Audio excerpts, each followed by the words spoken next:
কে বললো? কে বললো দুধে জল মেশাই? কে বললো? এই সূর্য দুধ দুধে কেউ জল মেশানো দেখাতে পেরেছে, তাকে উপযুক্ত পুরস্কারে পুরস্কৃত করা হবে। একটা পাঁপড় ভাজা। এটা আমার তিন পুরুষের ব্যবসা। ঠাকুরদা করে গেছে, বাবা করে গেছে, আমি ধরে রেখেছি। দেনা হচ্ছে, লোকে বলছে ছেড়ে দে ছেড়ে দে। আমি না রে ভাই, এটা আমার তিন পুরুষের ব্যবসা। এই ব্যবসা আমি ছাড়ছি না, ছাড়বো না। বন্ধ করো বন্ধ করো বন্ধ করো। যারা মোবাইলে ঘাটাঘাটি করছে সব বন্ধ করতে বলছে।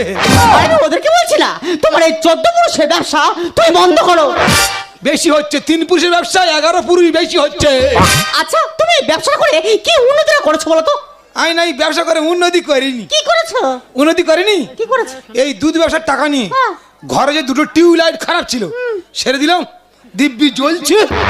উন্নতি দেখো। আচ্ছা তুমি এই ব্যবসা করে দেনায় ডুবে যাচ্ছ না?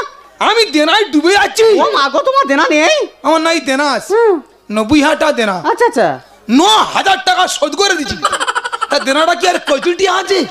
আমি কি বলি শোনো, তোমার ব্যবসা করতে হবে না, তুমি বাড়িতে বসে থাকো, আমি ব্যবসা করে দেখে নেবো এই সংসারটা চলে কিনা। কে ব্যবসা করবে? আমি। তুমি ব্যবসা করবে? হ্যাঁ। কি ব্যবসা? আর ব্যবসাটা কি? আমার ব্যবসা হলো টাল খাওয়া ব্যবসা। শালা অনেক ব্যবসার নাম শুনেছি, এই টাল খা ব্যবসার নাম আমি জীবনে শুনিনি। আচ্ছা বলছি, একটু ভেঙে বলা যাবে না? একদম ভেঙে বলে যাবে না, তুমি যদি পুরুষ মানুষ হয়ে থাকো বুঝে নেবে। তাল খাওয়া ব্যবসা। আচ্ছা বলছি, ব্যবসাটা করবে কোথা? কেন? তোমার পাশে। আমি বসবো তোমার পাশে, আর আমার মালপত্র থাকবে অন্য জায়গায়। মানে আমি বাজারে যেখানে দুদিনে বসি, তুমি আমার পাশে বসবে, তোমার মালপত্র থাকবে অন্য জায়গা। হ্যাঁ। শালা কি ব্যবসা বলে দিনি। আচ্ছা ঠিক আছে, ওই কথা থাক। আচ্ছা দেখি কার দোকানে কটা খদ্দের আসে।